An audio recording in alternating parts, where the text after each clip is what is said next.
Another important aspect of our multilateral collaboration that needs to be highlighted is Cyprus and India's cooperation in the framework of the International Solar Alliance since 2023, as well as in other international fora.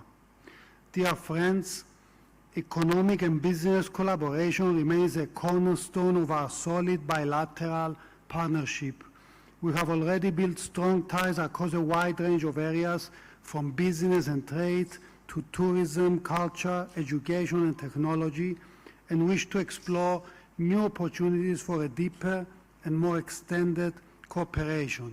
Today, Cyprus ranks among the top 10 sources of foreign direct investment in India, and we look forward for a growing impetus in that respect.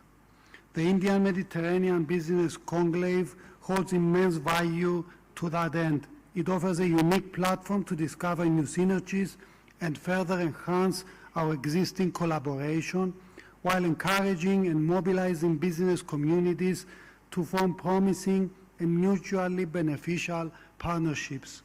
Cyprus is participating at this conclave with an extended delegation of government officials and key business stakeholders.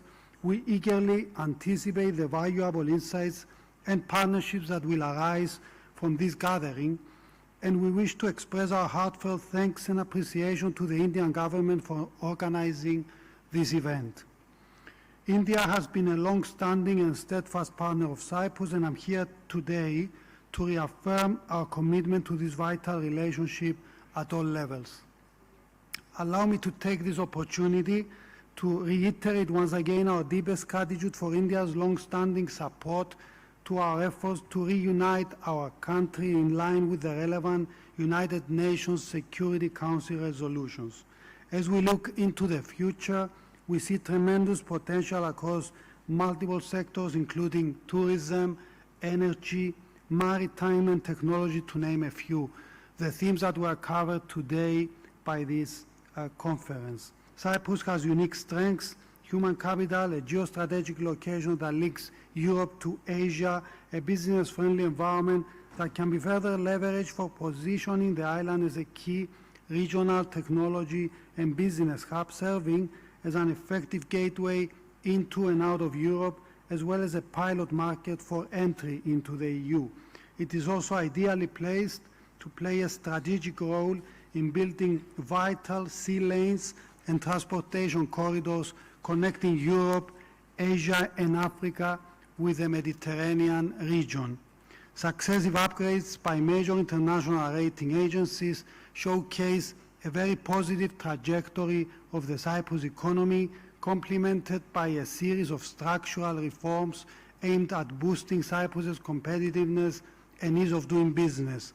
Such include simplified immigration and employment policies, digitization of business-related processes, tax incentives and business financing tools, as well as the operation of a one-stop shop unit to facilitate the investor journey. Distinguished guests, as we embarked on this new era in our relationships, I'm filled with optimism about the prospects and the opportunities ahead. Cyprus remains fully committed to working closely with India in expanding and deepening our partnership across all areas of mutual interest and benefit. Let us carry forward the momentum of this forum as we work together to navigate the challenges of our time and create a brighter, more prosperous future for all. Thank you very much. Thank you, Excellency. May I have the privilege of inviting Her Excellency Ms. Raina Ahmed, Deputy Minister of Economy and Foreign Trade, Syria Arab Republic, to please come up and give the address. Thank you.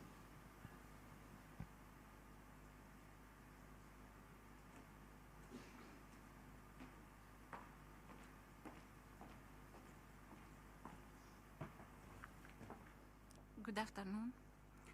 Excellency, Minister of External Affairs of the Republic of India, Excellency, Ambassadors, Deputy Minister, Chairman, General Director, CIA, ladies and gentlemen.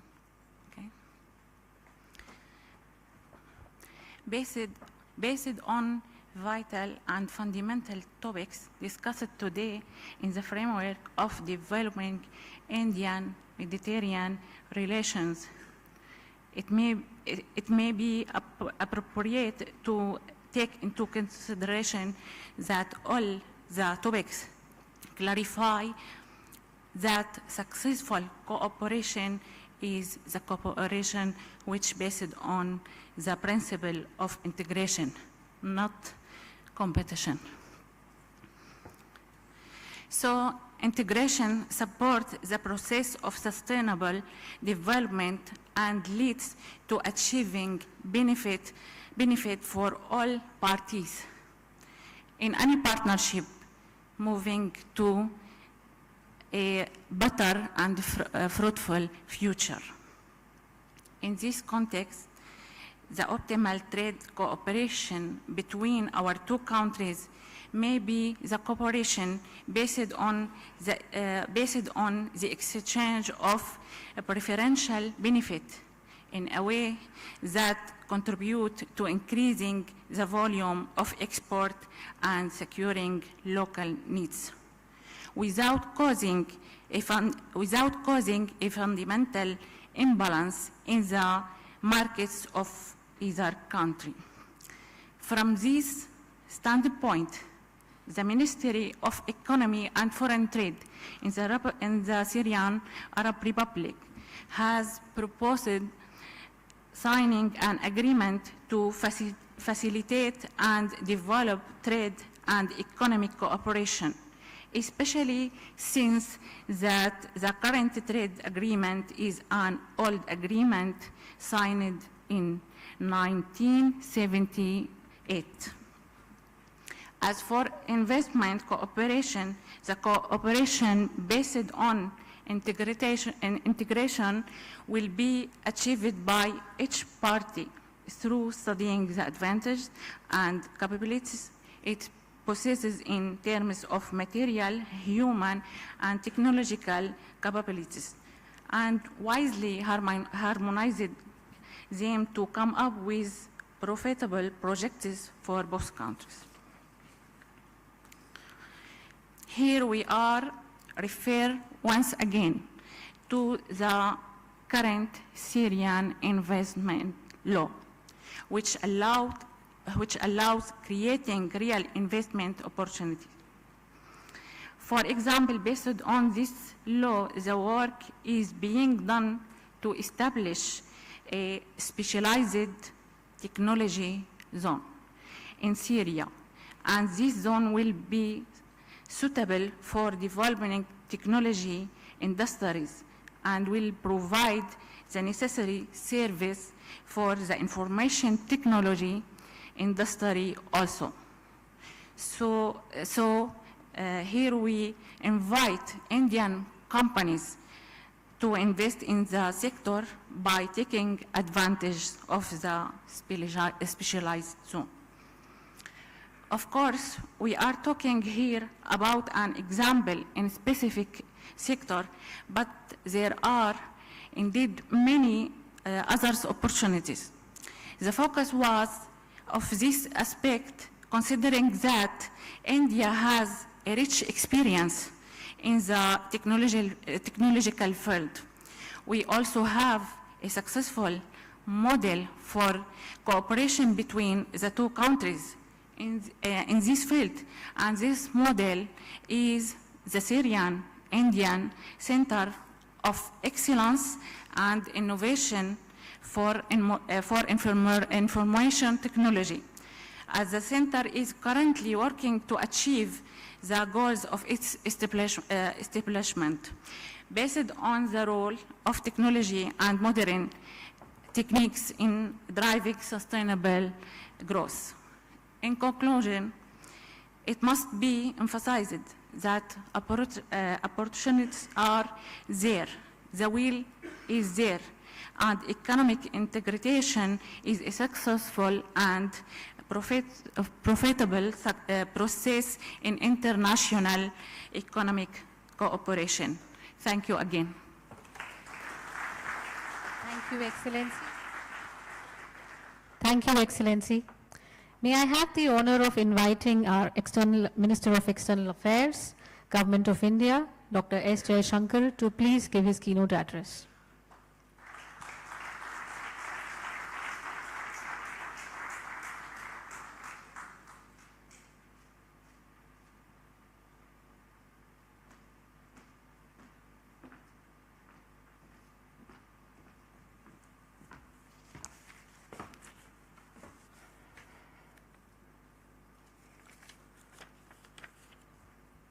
Our ministerial colleagues from Syria and Cyprus, Excellencies, Mr. R. Dinesh, Chairman CII International Council, Mr. Chandrajit Banerjee, Director General CII, my colleagues from the Foreign Ministry, distinguished guests. I'm truly delighted to speak to you today at the inaugural CII India Mediterranean Business Conclave, which is a new initiative that the Ministry of External Affairs has embarked upon in collaboration with the CII. Now, although this particular endeavor is recent, I think you all know, and the other speakers referred to it as well, that the historical ties between the Mediterranean Sea, the Mediterranean region, and the Indian Ocean actually date back centuries. Historically, the ports and maritime routes in the Mediterranean region significantly facilitated trade between the East and the West. Indian merchants and traders have for centuries traveled along the land and maritime routes, trading goods, be it spices or textiles or precious stones, with their counterparts in the Mediterranean and beyond. These interactions have not only transported goods, but actually were a vehicle for also moving ideas and even culture. The opening of the Suez Canal was in fact a modern reaffirmation of this very pathway, this historical pathway. And today, we aim to reinforce and revitalize these very connections, because what the Mediterranean does is it helps really in helping to link the Atlantic with the Indo-Pacific. The task before us, in many ways you can say, is actually to make history work positively for us in a contemporary era. India's relationship with countries of this region has progressed in recent years, and you can see that especially as the Indian economy itself gathered greater momentum. I believe our trade levels had reached $77.89 billion last year. In fact, I think it was about $8-9 billion higher the previous year.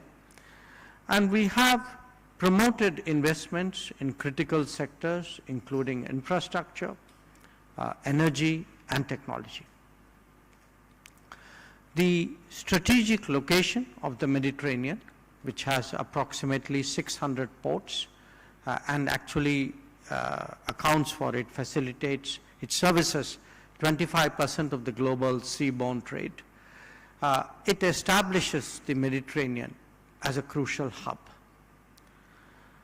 India, for its part, plays an equally vital role in the Indo-Pacific, because it is India which in many ways extends the Indo-Pacific's reach further westwards. So given the location and the centrality of the Mediterranean and that of India, the levels of activity there, it makes eminent sense to connect the two of them, and that is why all of us are gathered here today. Now, in this context, the announcement of the India, Middle East, Europe Economic Corridor, IMEC, at the G20 summit last year in New Delhi, it has actually opened up many new promising perspectives. IMEC aims to become a cornerstone of global connectivity that would provide a robust framework for boosting trade and other flows across critical regions. By integrating innovative logistics and sustainable practices, it holds the potential to significantly contribute to both growth and resilience. Now, in a world that is volatile, that is uncertain, security and stability also have to be an integral part of our calculation. So it is very natural that strengthening defense and security cooperation with Mediterranean nations should actually parallel the deeper economic links that we have sought to build in recent times.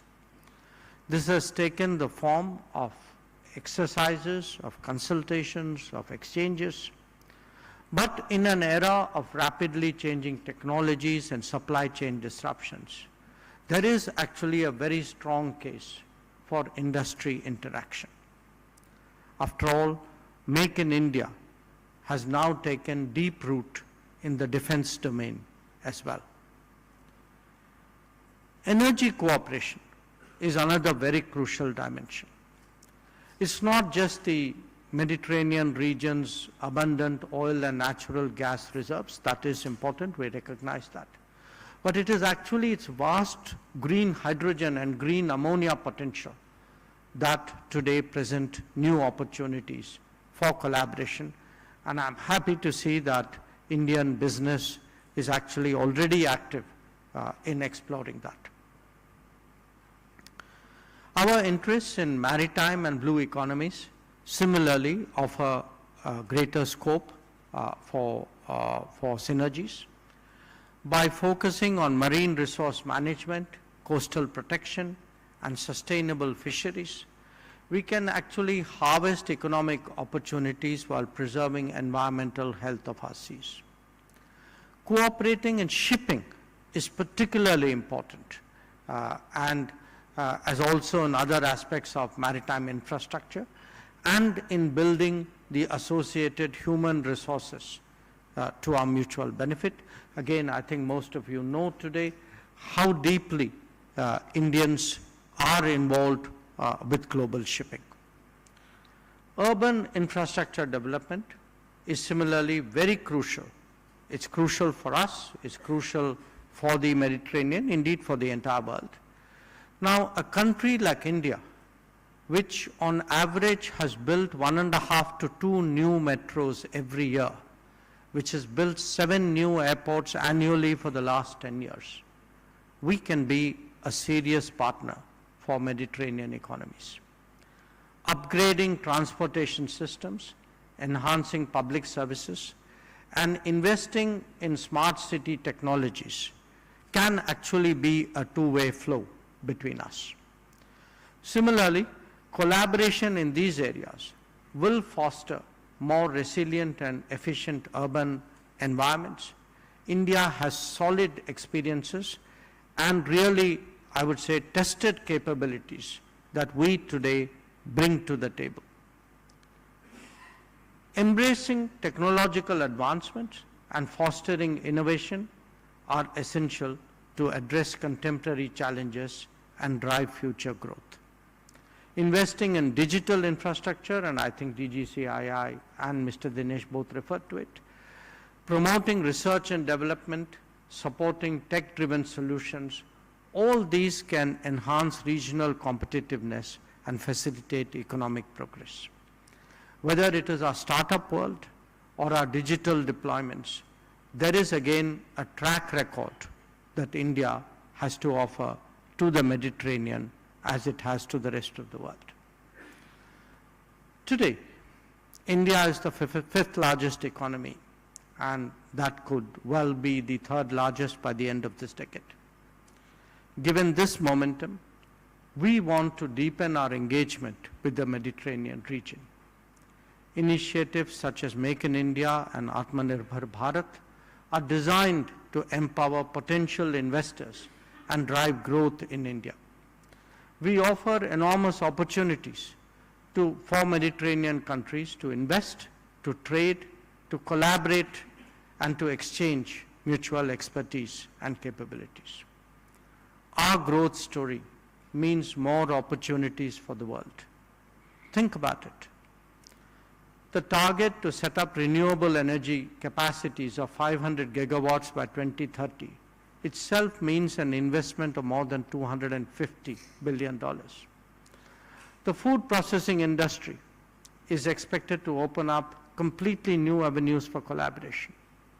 The Sagarmala Ports Modernization Program again holds great possibilities across the logistics chain for Mediterranean economies who actually have a long history here. So, and again, I would ask you to turn your attention to electricity grids flowing from the International Solar Alliance, which one of our colleagues referred to. India has championed the One Sun, One World, One Grid initiative. This visionary endeavor seeks to build a trans-regional green grid, enabling the transfer of renewable energy across geographies. By leveraging different time zones, we aim to maximize the use of solar power and reduce our reliance on costly energy storage systems. I've already mentioned our interest in green hydrogen. India has made initial commitments to become a green hydrogen hub, and several significant investments have been announced in green hydrogen projects at home and abroad, including the Mediterranean. The prospect of an integrated digital corridor between India and Mediterranean is also very intriguing. After all, high-speed and secure flow of information, data, and digital transactions will soon become as essential as land routes and waterways.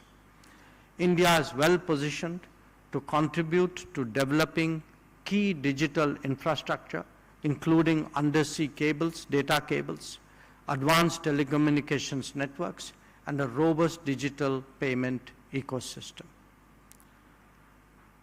Now, the ongoing conflict in West Asia, understandably, has generated concerns about some of these contemporary initiatives. Disruptions in crucial shipping routes that have increased shipping costs and even necessitated the rerouting of trade flows. They have all added to our collective worries. But if you reflect on these very developments, on these happenings, they only strengthen the case for de-risking. As the three hubs of India, Europe, and the Middle East step up their interactions, what we need are actually more connectivity, not less. I believe that policymakers and businesses of the participating countries of the region have had a good exchange today on various specific issues. It is vital that as we move forward, we embrace this collaborative spirit, uphold open communication, and commit to shared goals. Together, we can address today's challenges, unlock new opportunities, and build a resilient and connected future. I'm happy to witness such a strong turnout on what has really been a first initiative to see so many faces from the Mediterranean. It is equally exciting for us to see that Indian businesses have also responded with the same spirit. So let me wish you all success in your endeavors. I thank Team CII, I thank Team MEA for organizing this event, and I'm very confident that this conclave will grow from strength to strength. Thank you for your attention. Thank you so much, sir. For a group photograph, sir, if you can kindly remain on stage. May I request dignitaries from the table, His Excellency Dr. Damiano, Deputy Minister from Cyprus, Her Excellency Rana Ahmed, Syria Republic, Deputy Minister from Syria Republic, Mr. R. Dinesh, Chairman CII International Council, Mr. Chandrajit Banerjee, to please come up on the stage for a group photograph.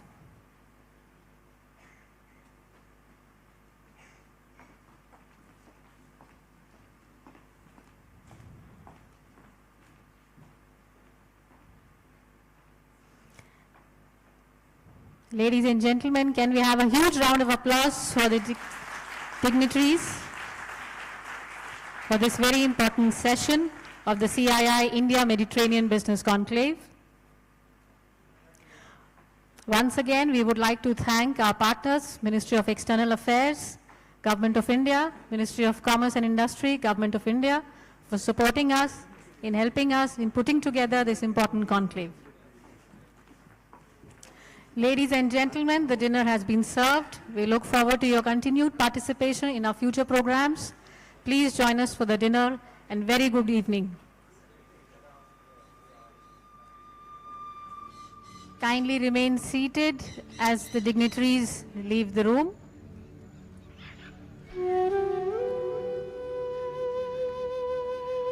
Please leave the passage for the dignitaries to kindly step out of the room.